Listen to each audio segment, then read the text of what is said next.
Bon, bonsoir à tout le monde. Donc très heureux de vous accueillir. Très heureux de partir en campagne.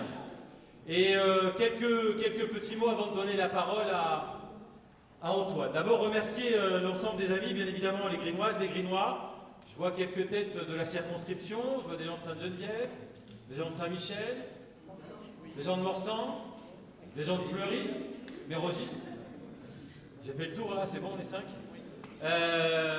Merci pour ce moment pris un peu rapidement. Et remercier Antoine d'être présent. Quand je dis Morsan, voilà. Michel, non, ça je ne l'ai pas vu avant. On a passé quasiment une journée ensemble avec Antoine, puisqu'il était ce matin. Il était ce matin au marché de la Grande Borne avec nous. On a eu aussi la chance d'avoir Fabien Gay, sénateur de Seine-Saint-Denis, sénateur communiste, qui, 16 heures perdues, est aussi directeur de l'Humanité, qui est passé sur le marché de Grigny, soutenir la candidature d'Antoine. Je remercie de la présence, bien évidemment, de la locale de l'étape Anaïs Cos, conseillère municipale en charge de la vie lycéenne et étudiante. Je vous applaudis. Merci de votre présence, encore une fois, pour ce moment, et dire très rapidement 2-3 choses. D'abord, les 12 et le 19 juin, nous avons un devoir de gagner. Nous avons le devoir de gagner pour gouverner. Et nous devons gouverner pour changer la vie des gens. C'est pas plus compliqué que ça. Et donc, c'est la raison pour laquelle ce qui vient de se passer, à travers la nouvelle Union populaire écologique et sociale, nous nous mettons à disposition. Certains diront « enfin », mais il n'est jamais trop tard. Il n'est jamais trop tard pour que le peuple se saisisse de cette occasion historique pour changer la vie. C'est ce qui nous est demandé, et c'est au lendemain du premier tour des élections présidentielles, cette intelligence collective qui nous amène à cette situation. Et donc, sans aucune hésitation, je dis bien sans aucune hésitation, moi je suis content qu'Antoine soit notre candidat.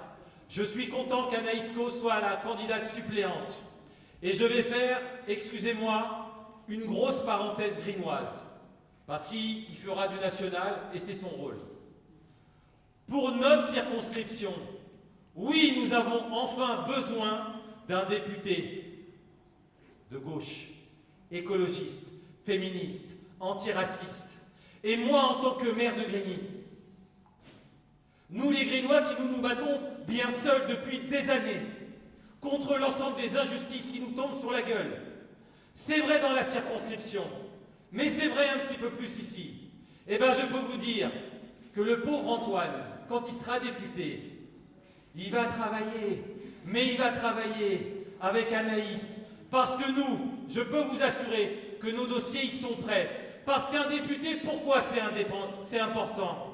C'est important un député parce que c'est un porte-parole d'un territoire aussi. Oui, il est élu de la nation, mais c'est un élu du territoire. Et dans notre territoire, dans nos 5 villes, nous avons de vrais combats à mener sur la place de la banlieue, sur la place de ces territoires, sur les questions de transport.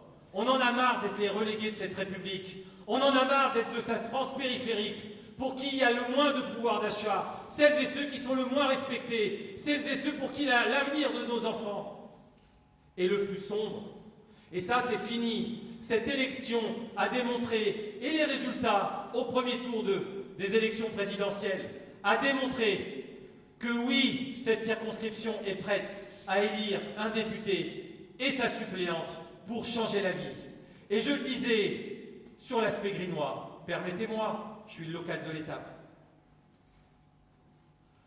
Mais moi, je vais demander à Antoine et Anaïs une commission d'enquête tout de suite sur le site Céveso, en bas de la Seine à Grigny, entre la Seine et la voie ferrée. Pourquoi? Parce que ici, ça fait 20 ans, avec plein d'amis, y compris de la circonscription, que nous nous battons pour préserver la vie. Je dis bien préserver la vie des gens qui prennent le RER tous les matins sur la vallée de la Seine. Parce que si ça pète demain, nous avons fait la démonstration à Grigny que les gens allaient mourir. Vous comprenez, il y a un risque de mort pour ces gens tous les jours.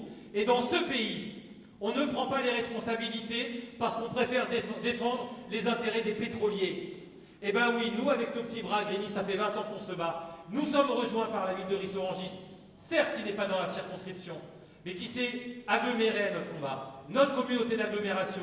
Mais je sais qu'il y a plein d'amis, puisqu'il y a un an, on a fêté, excusez-moi le mot fêté, ce qui s'est passé à Lubrizol. Rappelez-vous, Lubrizol. Eh bien, on l'a ici en bas. Et donc, demain matin, le 20, il a son dossier sur l'ouverture d'une commission d'enquête. J'irai plus loin. Oui, dans nos banlieues, nous, on a des propositions à faire. Je sais qu'ils vont créer les conditions d'avoir des ateliers citoyens de participation de la loi. Mais nous, on a la matière pour qu'il y ait une vraie loi sur les quartiers populaires dans notre pays. Ça ne suffit pas qu'un Premier ministre et la moitié de son gouvernement soit venu à Grigny. Il faut faire plus. Et nous, nous sommes prêts à faire plus.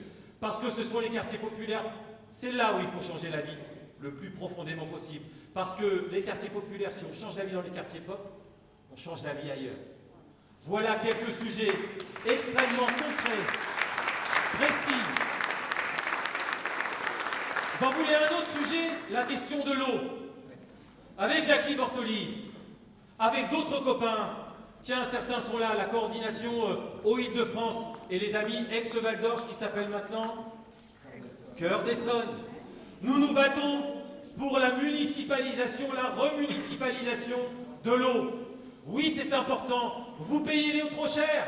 Vous vous faites voler tous les jours. Nous nous faisons voler tous les jours par les vendeurs d'eau privés.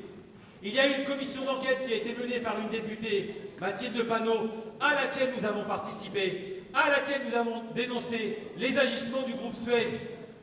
Il n'y a pas longtemps, nous avons fait manifestation avec les amis de Cœur d'Essonne, les amis de Saclay, sur le barrage de Coudray-Monceau, pour dénoncer cela. Mais oui, ces combats locaux, la démonstration que je veux vous faire, c'est que ces combats locaux, ils ont besoin d'être représentés à l'Assemblée nationale. Et donc demain, moi je vous dis, mais ça vaut pour les villes de Saint-Michel, ça vaut pour Sainte-Geneviève, ça vaut pour Fleury, il y a des questions autour de la pénitentiaire. On a plein de sujets locaux. Et voilà, nous nous mettons à disposition, mais il nous reste un mois. Et je terminerai par là avant de te donner la parole. Un mois pour tout retourner. Un mois pour nous mobiliser comme jamais.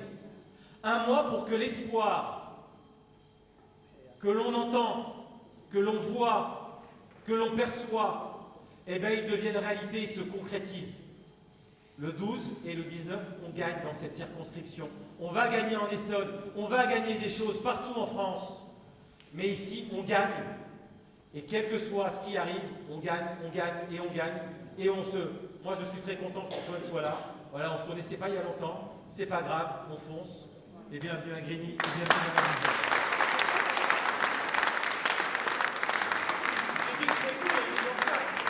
Vous êtes en avance. Merci beaucoup Philippe pour cette introduction. C'est très difficile de parler après un orateur comme toi. Merci beaucoup déjà pour ton accueil.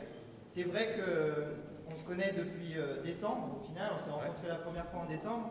Et à ce moment-là, on n'était pas la nouvelle Union populaire. À ce moment-là, il y avait deux candidats à la présidentielle qui faisaient la course chacun de leur côté avec un programme qui était, ma foi, très proche. Et on se disait, lui comme moi, c'est un peu dommage. On se disait, ça serait bien qu'à la fin, on arrive à s'entendre. Et on s'est dit un truc, et je l'ai retenu. On s'est dit, quoi qu'il arrive, jamais on fera campagne. Si d'aventure nous devions être candidats l'un contre l'autre, en quelque sorte, jamais on fera campagne l'un contre l'autre. Et ce qui se passe ce soir fait honneur à ce qu'on s'est dit à ce moment-là. Et je trouve que la manière dont tu m'apportes ce soir un soutien fait honneur à ce que tu es, à toi en tant que maire, et à toi en tant que militant communiste engagé pour faire gagner des idées. Et vraiment pour ça, du fond du cœur, je tiens à te remercier.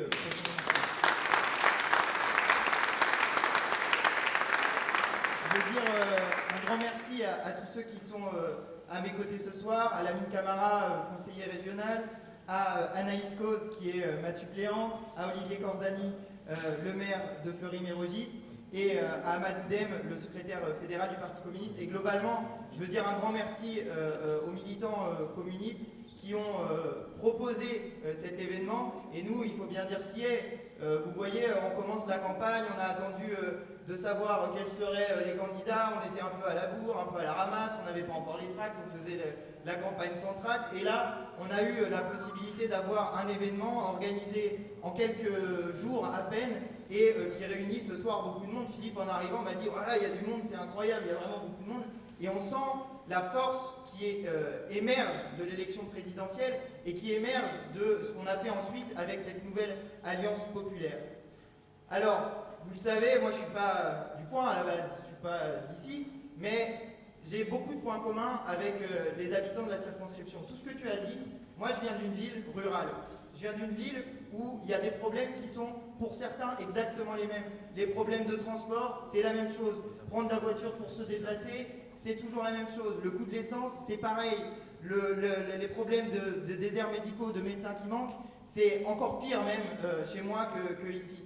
Donc vous voyez, moi ce que j'aimerais faire et ce que j'aimerais être comme candidat et comme député si je suis élu dans cette élection, comme député, alors si d'aventure vous me permettez de le faire, c'est faire le lien entre tous ces problèmes, parce que ces problèmes, c'est les problèmes du peuple, c'est les problèmes qu'on rencontre tous. Tous, on a à mettre de l'essence dans la voiture, tous, on a à aller acheter la bouffe pour les enfants, tous, on a à chercher dans quelle école on va pouvoir mettre les gosses pour qu'ils aient une bonne éducation, etc. Tous les problèmes qu'on a, c'est des problèmes qui sont partagés par le peuple tout entier. Qu'on habite à Grigny, qu'on habite à Morsan, qu'on habite à Châteauroux, d'où je viens, Buffunier, c'est les mêmes problèmes en réalité qu'on retrouve. Il y en a quelques-uns qui sont bien lotis, il y en a quelques-uns qui vont bien. Dans les grandes villes, dans les centres urbains, c'est mieux, ça va mieux. Mais il y a aussi des problèmes, il y a des problèmes de logement, il y a des problèmes d'accès au logement. Et au final, c'est ça aussi qui souvent chasse les gens à l'extérieur des grandes villes et leur oblige ensuite à utiliser ces transports qui sont si coûteux quand on utilise la voiture. Donc moi voilà le candidat que je veux être et voilà le député que je veux être. Voilà la parole des gens que j'ai envie de porter. J'ai envie de porter la parole des gens du peuple, des gens qui en ont ras-le-bol, des gens qui n'en peuvent plus, des gens qui en ont ras-le-bol de système politique, qui ont envie de tous les dégager parce qu'il y en a ras-le-bol des décisions qu'ils ont prises dans les années précédentes et qui nous ont mis dans la merde dans laquelle on est aujourd'hui. Voilà ce que je veux faire, voilà ce que je veux porter comme parole à l'Assemblée.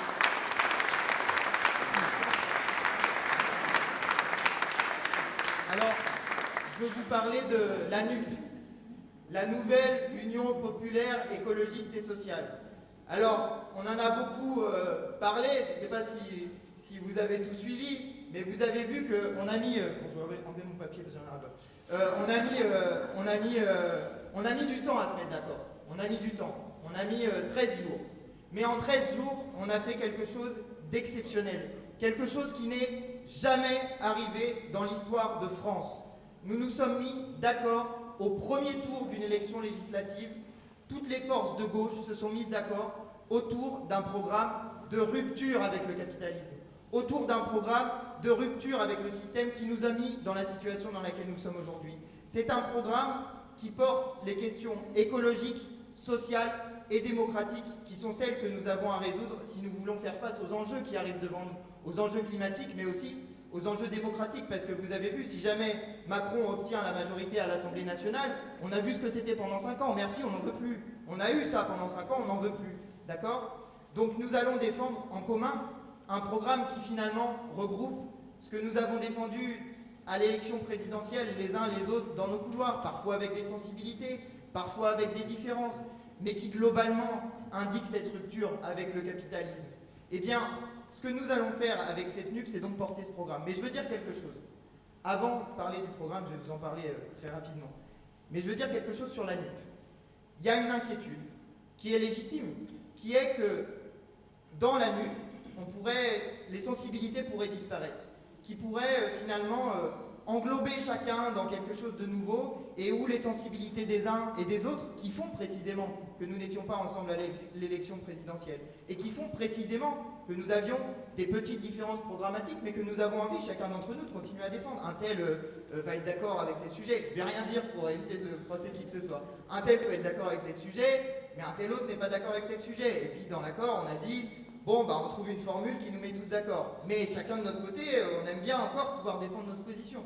Eh bien, ce que nous avons fait avec la nouvelle Union populaire, écologique et sociale, pas facile à retenir, mais ce que nous avons fait avec cette alliance, c'est permettre que lorsque nous serons élus à l'Assemblée nationale, chacun puisse avoir son groupe parlementaire. C'est-à-dire que chacun puisse porter à l'intérieur de l'alliance que nous formons les sujets qui en particulier l'intéressent, et y compris, et ça c'est très fort, puisse garder sa liberté de vote sur certaines choses. Parce que comme nous ne sommes pas parfaitement d'accord, nous voulons que le désaccord aussi puisse être entendu à l'intérieur de ce qui nous met d'accord. Voilà aussi comment on fait pour se mettre tous ensemble. Et quand je vois la salle ce soir, il y a des gens qui viennent de partout. Il y a des insoumis, il y a des communistes, il y a des verts, il y a des socialistes, il y a tout le monde. Et on voit que quand on est tous ensemble comme ça, on est fort. Et c'est cette force-là qui peut nous permettre de l'emporter. C'est la force qu'on dégage tous ensemble dans notre mobilisation qui fait qu'on se dit « Ok, je ne suis pas seul. Ok, tous ensemble, nous avons la possibilité non seulement de gagner cette élection, mais c'est pas fini, mais de faire bouger les choses après. » Parce que si nous gagnons, je peux vous dire que le capitalisme en face, il ne va pas nous laisser faire, genre coucou, la promenade de santé. L'augmentation du SMIC à 1 400 € par mois, il y en a qui vont regarder ça d'un œil un peu, ils vont pas être très d'accord. C'est plus efficace si jamais les salariés, dans leurs entreprises, se mettent en mouvement pour dire « Eh, on a dit le SMIC à 1 400 €, donc maintenant vous le mettez à 1 400 €, sinon on arrête de travailler. » C'est plus efficace si ça se passe comme ça auprès du patronat. Et puis peut-être on pourrait même exiger un peu plus au passage, si on se met en mouvement. Vous voyez la force populaire, c'est ça qui nous permet de changer la société. Il n'y a pas de changement qui vient juste d'en haut, on élit Mélenchon Premier ministre, des députés partout. Ça ne vient pas juste d'en haut, ça vient du peuple tout entier dans sa mobilisation. Voilà comment ça se passe pour effectivement changer la société. On en a besoin de ce changement pour mettre en place le programme que nous défendons en commun. Je vais en dire 2 mots pour rappeler quels doivent être les mots d'ordre à faire passer dans cette élection législative, parce que, vous le savez, elle va se jouer beaucoup sur la remobilisation de ceux qui ont voté à l'élection présidentielle. Vous l'avez vu, on s'est mis d'accord sur un mot d'ordre commun. C'est Jean-Luc Mélenchon, Premier ministre. Certes, tout le monde n'est pas d'accord, tout le monde n'était pas d'accord avec ça. C'est un outil de mobilisation parce que les gens ont retenu que Mélenchon s'est associé à un programme bien précis. Ils ont retenu cette partie-là. Mais néanmoins, dans le programme, il y a d'autres mots d'ordre, et des mots d'ordre qui sont simples à retenir. Le SMIC à 1 400 €, je l'ai dit, c'est un truc qui est indispensable dans notre société.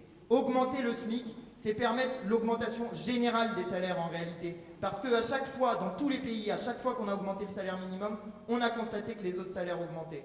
Et par ailleurs, si nous gagnons cette élection législative, ce que j'espère, nous ferons une conférence annuelle de négociation sur les salaires pour que les salariés, par leurs organisations syndicales, puissent exiger des augmentations de salaire aux patrons. Et ils auront cette fois-ci le soutien du gouvernement, de la nouvelle Union populaire, ce qui changera un petit peu le rapport de force et qui ne fera pas de mal aux salariés. Nous voulons aussi, et ça c'est un marqueur très très net, faire la retraite à 60 ans, à taux plein, avec 40 annuités. Vous l'avez vu, Emmanuel Macron, à mon avis, s'est pris les pieds dans le tapis, je vais vous dire pourquoi. Il pensait que ça allait être la promenade de santé. Il pensait que ça allait se passer comme ça, tranquille. Pensait-il que la guerre en Ukraine allait effacer tous les sujets, qu'il se ferait réélire, que tout irait bien et qu'ensuite il pourrait faire son programme qu'il aurait cette fois-ci annoncé, parce que la dernière fois il a commencé à faire la réforme des retraites, il avait dit qu'il ne toucherait pas aux retraites avant. Là il se sentait assez fort pour dire je vais faire la retraite à 65 ans. Et comme ça il peut se dire j'ai la légitimité populaire pour faire cette réforme des retraites. Vous savez tous très bien ce qui s'est passé au 2e tour. Les gens ont voté pour lui ou n'ont pas voté, mais parce qu'en face c'était Le Pen. Ça ne se serait pas passé pareil si ça avait été Mélenchon au 2e tour. Mais du coup, il a ce marqueur, la retraite à 65 ans. Déjà, dans l'entre-deux tours, il a commencé à en rabattre un peu. Il a senti que ça sentait le roussi. Hein? Il a commencé à redescendre un peu. Eh bien, si on pousse encore, ça va redescendre vachement. Ça va redescendre vachement. Il a redescendu dans son arrogance. Ça va redescendre vachement parce que ce marqueur-là, on peut faire de cette élection législative un référendum sur la retraite. On peut faire un référendum sur la retraite. C'est-à-dire, aller voir les gens et leur dire, tu veux la retraite à quel âge? À 65 ou à 60 ans? 65 ans, tu votes pour les candidats de Macron. 60 ans, tu votes pour les candidats de la nouvelle Union populaire. Voilà, ça c'est un de nos marqueurs centraux très forts. Autre marqueur central, le blocage des prix. Nous sommes les seuls à proposer le blocage des prix. Les seuls. Seuls, il n'y en a pas d'autres. Le Pen, blocage des prix, non. D'accord? Nous, ce que nous voulons faire, c'est bloquer les prix de l'essence, les prix du gaz, de l'électricité, les prix des produits de première nécessité. Vous avez vu là tout ce qu'ils nous font sur l'huile. C'est encore la faute des mêmes, par ailleurs. Au passage, c'est encore la faute des musulmans, etc., etc. L'augmentation des prix de l'huile. Mais vous avez vu, ça augmente sans arrêt. et ils font rien, ils laissent faire, ils laissent courir le marché. Et pendant ce temps-là, il y en a qui s'en mettent plein les poches, les sociétés de grande distribution dans un cas et les sociétés pétrolières dans l'autre. Total, il a fait ses plus grands bénéfices de l'histoire au premier trimestre. Donc, on sait très bien ce qui est en train de se passer. Il y en a qui se remplissent les poches et les autres, ils se les vident. Et c'est nous qui remplissons les leurs. En bloquant les prix de l'essence, on peut faire en sorte qu'on augmente le pouvoir d'achat. Et vous allez me dire, c'est impossible. Moi, souvent, on me dit ça. Quand je fais les porte-à-porte, là, on me dit, ouais, comment tu fais blocage des prix de l'essence? Ça existe déjà. Vous ne le savez pas? Peu de gens le savent. À La Réunion, sur l'île de La Réunion, département français, il y a un blocage des prix de l'essence. Ça existe. C'est appliqué actuellement à La Réunion. Vous allez dans une station-service, vous avez les prix qui sont tous au même niveau. C'est bloqué, c'est décidé par la préfecture et ces prix sont bloqués. Ça existe, c'est donc possible. Pourquoi on ne le ferait pas dans l'ensemble du territoire national, puisqu'il y a un département qui en bénéficie? Bon, ce blocage des prix, c'est donc marqueur central. Autre marqueur, la planification écologique. Ça, c'est un outil concret pour changer, transformer en profondeur notre système économique, transformer en profondeur notre manière de consommer, de produire, pour faire en sorte que on respecte ce qu'on appelle la règle verte, ne pas prendre plus à la nature qu'elle peut reconstituer. Tout ça, c'est des enjeux qui sont des enjeux centraux de notre vie. Et on pourra les mettre en œuvre, et en les mettant en œuvre, on règle un autre problème sur lequel je veux venir maintenant, le chômage. On peut remettre la France au travail en changeant la manière dont on produit et dont on consomme. On peut le faire, on peut relocaliser la production, on peut faire tout ça et créer des emplois qui sont des emplois utiles, qui sont des emplois d'avenir pour la société. Tout ça, c'est possible de le faire à condition d'envoyer donc une majorité à l'Assemblée nationale. Je ne serai plus très très long sur le programme parce que pour l'essentiel, vous l'avez déjà en tête. Mais il y a une question pour moi, il y a deux grandes questions qui restent. Les jeunes. Les jeunes dans la circonscription, c'est une question centrale. 50% de la population de la circonscription a moins de 35 ans. Une personne sur deux qui habite ici a moins de 35 ans. Et une personne sur 4 a moins de 17 ans. On est une circonscription très jeune. Il y a énormément de jeunes et il y a aussi les problèmes qui sont associés à la jeunesse. D'abord les problèmes de revenus. Et pour ça, nous allons mettre en place la garantie d'autonomie pour les jeunes. C'est-à-dire, chaque jeune qui suit des études, que ce soit dans l'enseignement professionnel ou dans l'enseignement à l'université, touchera 1 063 € par mois pour faire ses études. Parce qu'un jeune, il est là quand il est en études, il est là pour étudier. Il n'est pas là pour travailler chez McDo ou chez je sais pas qui parce qu'il n'arrive pas à financer ses études. Il est là pour étudier. Étudier, c'est un métier entre guillemets à part entière. C'est un travail à part entière. C'est un temps plein. On n'a pas le temps de travailler correctement quand à côté on est obligé de travailler. Moi je le sais très bien, ma sœur par exemple, elle a été obligée de travailler pendant ses études. Au bout d'un moment, elle arrête ses études. Pourquoi? Parce que c'est pas possible de faire les deux. Et combien on en connaît des jeunes autour de nous qui sont dans cette situation-là, qui arrêtent parce que c'est plus possible, parce qu'ils n'y arrivent plus, parce qu'ils sont crevés, parce qu'ils sont en burn-out. C'est pas possible ce genre de choses. Donc il faut leur donner les moyens de faire les études. Et puis il faut supprimer une injustice aussi. Parcoursup. Parcoursup, c'est l'injustice absolue. C'est l'injustice qui fait qu'en fonction du lieu dans lequel vous avez étudié, du lycée dans lequel vous avez étudié, vous n'avez pas l'école que vous demandez parce qu'on dit « Ah, celui-là, il vient de là-bas, mauvais lycée, mauvaise école, mauvais endroit, mauvaise adresse, mauvais nom de famille. » Et à la fin, c'est toujours les mêmes qui finissent par pas avoir ce qu'ils veulent, qui finissent par pas pouvoir avoir les études. Donc en supprimant Parcoursup, ce qu'on supprimera, c'est l'inégalité fondamentale qui existe entre les jeunes Français. Et cette mesure-là, on peut la faire très rapidement et on a très bien fonctionné avant. Le seul truc qu'il faut faire, c'est créer des places à l'université, créer des places dans l'enseignement professionnel, mettre les moyens qu'il faut dans l'éducation et pas dire aux jeunes qui sont responsables du fait qu'ils vont ensuite pas avoir les études qu'ils veulent. C'est pas ça. C'est l'État qui est responsable du fait qu'il n'a pas donné aux jeunes les moyens de suivre les études qu'ils avaient envie. Voilà ce qu'il faut faire. Parce qu'on en a besoin de ça. On en a besoin pour faire tout ce que je viens de dire avant, pour faire la planification écologique, pour relocaliser la production, pour remettre la France au travail. On a besoin de jeunes qui sont formés et éduqués à un très haut niveau technique et scientifique. Voilà ce qu'on a besoin de faire.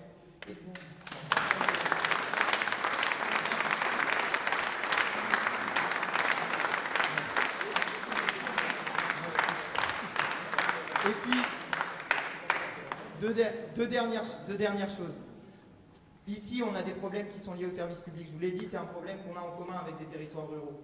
En particulier dans le secteur de la santé. Nous voulons reconstruire l'hôpital public, pas faire comme ils sont en train de faire, fermer les petits hôpitaux de proximité pour les mettre dans des grandes superstructures. Ça, c'est bon, c'est de la merde. Voilà, je le dis comme je le pense, c'est de la merde. C'est has-been, ça sert à rien, ça éloigne les gens des préoccupations. Vous voyez, on a le cas ici dans la circonscription. Moi, j'ai un cas similaire dans le département où je suis né. Ils ont fermé une maternité, il faut faire 60 km pour accoucher. C'est n'importe quoi. C'est n'importe quoi. Ils mettent les gens en danger, ils n'en ont rien à battre, ça ne les intéresse pas. Eh bien, nous voulons faire du service public une priorité, reconstruire le service public partout et à proximité. C'est-à-dire qu'il n'y ait pas de service public essentiel, la poste, la santé, l'école, etc., à moins de 30 minutes. Voilà, c'est comme ça qu'on fait pour reconstruire le service public. Dernière mesure, après j'arrête de vous saouler avec ma litanie de mesures. La 6ème République, vraiment mesure centrale, qui va être difficile à faire parce que pour le coup c'était plus facile si on avait le président de la République pour le faire. Là il va falloir trouver comment on fait entrer ça avec des réformes qui passent. Il y a une possibilité, hein. Il y a la possibilité de convoquer des référendums d'initiative partagée. Sachez-le, si vous avez déjà rien que 185 députés à l'Assemblée nationale, c'est-à-dire un gros quart de l'Assemblée nationale, vous avez la possibilité déjà rien qu'avec ça de convoquer des référendums d'initiative partagée. Parce que c'est un pouvoir qui est à cheval entre les députés et le peuple. S'il y a 4 millions de signataires, boum, on fait des référendums et on pourrait très bien décider qu'on en fait un sur la 6ème République. Ça pourrait être une idée. Mais en tout cas, il va falloir trouver comment on fait. Néanmoins, c'est une mesure centrale. Vous voyez la situation politique dans laquelle on est aujourd'hui. Il y a 3 blocs. Il y a un bloc de l'extrême droite, un bloc libéral, un bloc de l'Union populaire que nous sommes. Le seul bloc qui s'est rassemblé, c'est nous. Le seul bloc qui est en dynamique et qui est en force, c'est nous. Mais néanmoins, il y a en face de ça un problème politique. C'est qu'est-ce qui va se passer si jamais personne n'a de majorité, par exemple? Qu'est-ce qui se passe aussi dans une élection dans laquelle ceux qui arrivent au 2e tour ont raison contre tous les autres? Il se passe la situation dans laquelle on est aujourd'hui. Il y a plein de gens qui sont déçus. Il y a plein de gens qui disent... Il y a même plein de gens qui disent ils ont triché, c'est pas possible. Moi, je connais personne qui n'a pas voté pour Mélenchon ou pour les candidats de la gauche. Qu'est-ce que c'est que cette histoire-là? Comment ça se fait? Enfin, je ne sais pas si vous avez eu ça dans les discussions, mais il y a plein de gens, moi, qui m'ont dit ça. Mais en fait, c'est juste que ça crée du désintérêt et du désamour avec la chose politique et la Constitution et les règles politiques. Nous, on peut les transformer entièrement pour reconstituer la confiance entre les citoyens et la politique. C'est ça qu'il faut faire. Et en changeant la Constitution, en travaillant cette Constitution, eh bien, c'est ce qu'on pourra faire en rétablissant des règles du jeu politique qui correspondent pour tous les citoyens. Voilà, j'ai été un peu long sur ces marqueurs programmatiques, mais je vous les ai dit parce qu'ils sont à mon avis indispensables pour convaincre, pour dire aux gens c'est encore possible, on peut encore y arriver. On n'a pas gagné l'élection présidentielle, mais il y a un 3e tour, et ce 3e tour, c'est l'élection législative des 12 et 19 juin. Pourquoi on peut y arriver? Je finirai sur ça. Dans la circonscription, dans les 5 villes de la circonscription, nous avons fait tous ensemble 42% des voix au premier tour. 42% des voix au premier tour. Il y a la possibilité, si on surmobilise, vu qu'on est rassemblés, vu qu'on est en dynamique, vu qu'on est chaud pour gagner cette élection, eh bien il y a la possibilité de pousser un peu plus, d'essayer de faire encore un petit peu plus au premier tour. Peut-être même d'y arriver dès le premier tour.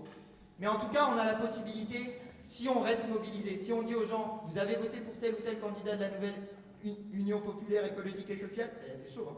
Vous avez voté pour tel ou tel candidat de la NUP, la NUP, c'est ça. Eh bien alors, mobilisez-vous dans cette élection législative, faites élire des députés qui correspondent à vos idées, et alors c'est possible de gagner. Vraiment, je veux que ce message passe ce soir. C'est possible de gagner.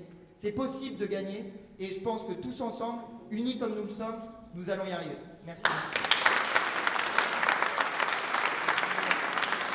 Anaïs.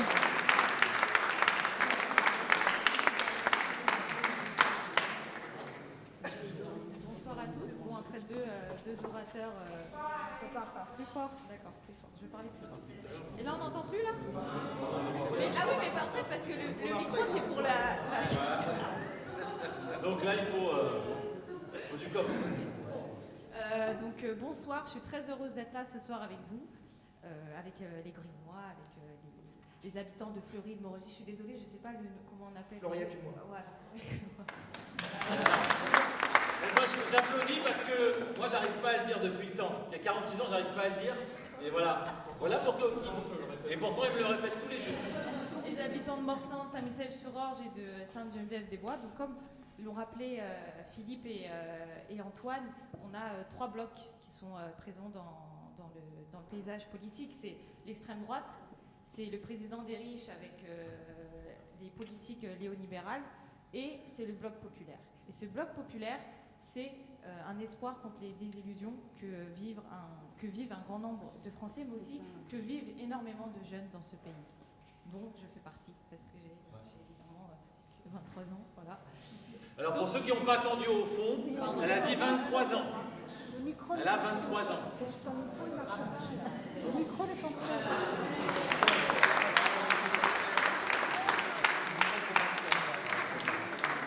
Et donc, ce que je voulais dire, c'est que s'il y a un espoir avec ce bloc populaire, c'est parce que des jeunes sont partis voter au premier tour des élections présidentielles. Et c'est parce que ces jeunes étaient aussi présents dans la rue pour militer pour leurs droits, pour militer contre le racisme, pour militer, pour mettre en évidence et montrer, visibiliser les luttes féministes, pour lutter contre le réchauffement climatique. Toutes ces personnes, tous ces jeunes dont je fais partie, dont beaucoup de jeunes ici, donc je pense à Randy, je pense à Raja et je pense à Manel qui sont présents aussi ce soir, qui étaient avec moi dans la rue pour tous ces combats et toutes ces questions.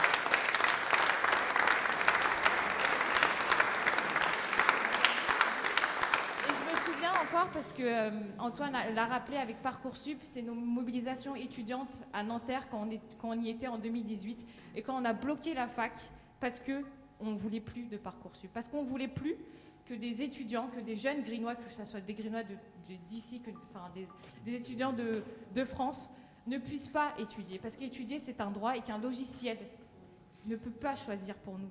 C'est pas possible. Tous les étudiants, tous les jeunes méritent d'accéder à l'enseignement supérieur.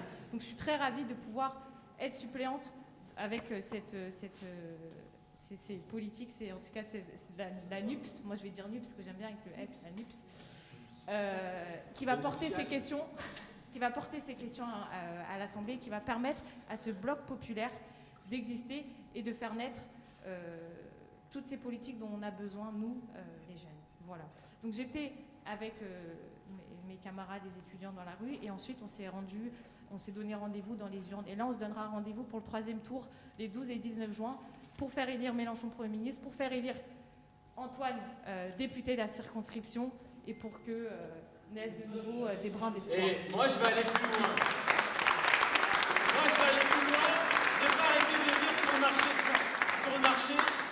Si Mélenchon est Premier ministre, moi, je vais lui conseiller qu'Antoine soit ministre ou secrétaire d'État, par exemple, à la transition numérique, par exemple. Et comme ça, c'est un laïc, un député.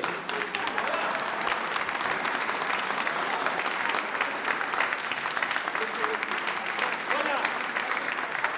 Chez nous, on appelle ça le 3 en 1. Mélenchon, Antoine et Anaïs, tout ensemble.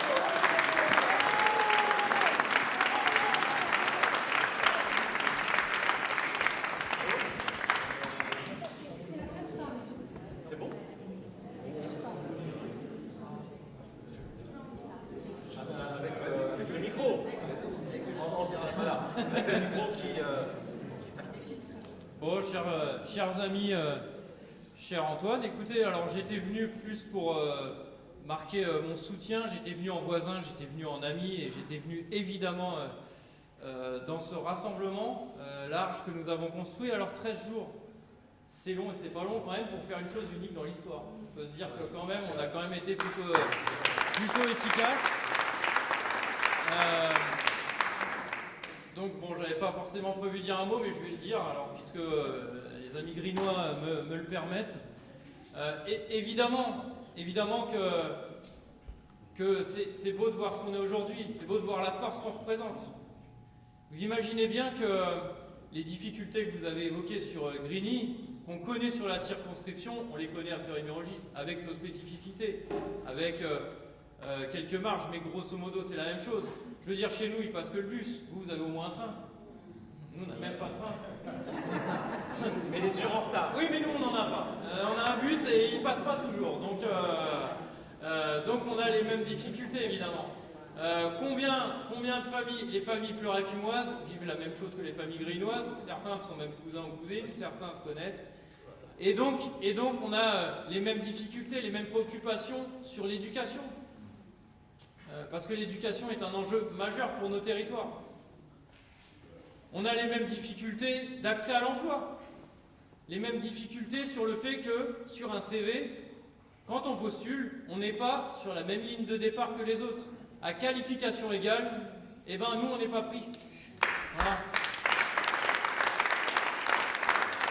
Et donc on attend de ce rassemblement qui est populaire, mais qui soit une vraie avancée, un vrai levier pour nos territoires, pour nos quartiers. À Neuilly, ils n'attendent pas ça de ce rassemblement. Je vais vous avouer qu'à Neuilly, eux, ils ont des leviers depuis un certain temps. Voilà. Là, l'idée, c'est de changer, c'est que ce soit nous maintenant qui soyons un peu en levier, qu'on ait nos entrées. Alors Antoine, du coup, effectivement, ils sont prêts aussi. En fait, le territoire qui est celui-ci, c'est un territoire où on ne se résigne pas. C'est un territoire où on sait ce que c'est que se battre au quotidien. C'est un territoire où on ne baisse pas la tête. Mais c'est un territoire où on attend beaucoup. Et quand on a des responsables politiques avec lesquels on crée des dynamiques, mais après on leur fait payer cette dynamique au centuple.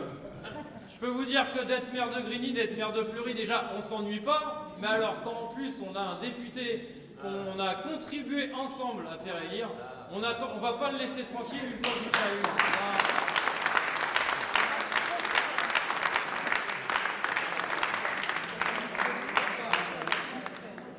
Voilà. Et Antoine vous a dit de toute façon qu'une fois qu'on aura gagné ensemble et qu'on sera élu, il faudra continuer de se mobiliser.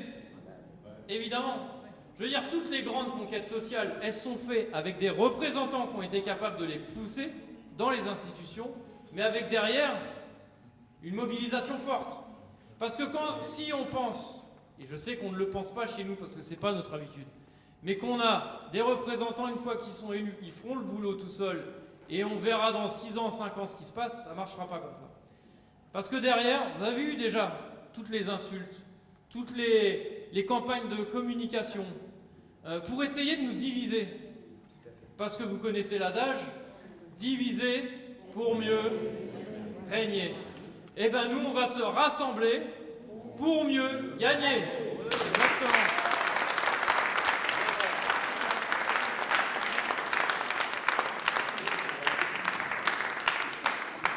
Et donc, nous comptons, au-delà de ce que nous représentons ici ce soir et de la diversité de nos territoires, on a quand même déjà 2 maires ici présents, déjà, dont le meilleur maire de Grigny.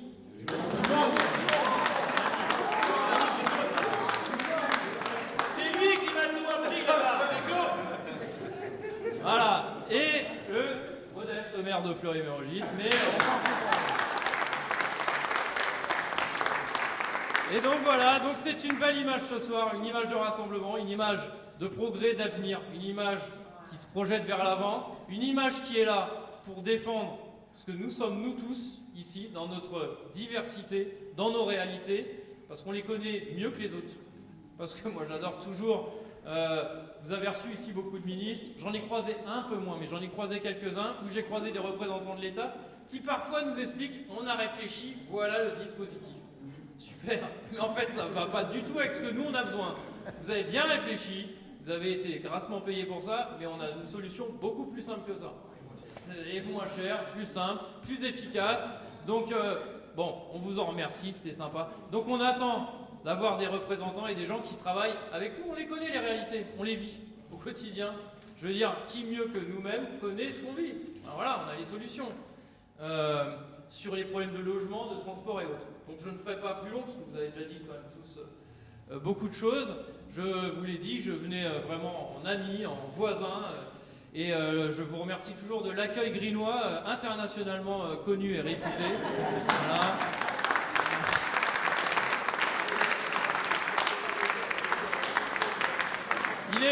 Il n'est pas moins bon à Fleury-Mérogis, donc je tiens tout de suite à vous dire que vous serez toujours bien accueillis et bienvenus à Fleury-Mérogis.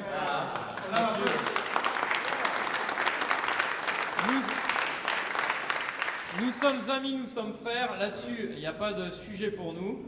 Donc merci pour cet accueil. Merci Antoine, c'est une aventure commune qui commence. Merci Anaïs, parce que tu amènes cette fraîcheur aussi dans la campagne. Quand même, c'est pas tout le monde qui met une jeune grinoise de 23 ans pour potentiellement occuper de hautes fonctions. Nos villes sont des villes jeunes et elles font confiance à la jeunesse, ce qui n'est pas toujours le cas. Merci à vous et maintenant, il ne nous reste pas grand-chose, juste à gagner. Voilà. Merci à vous tous.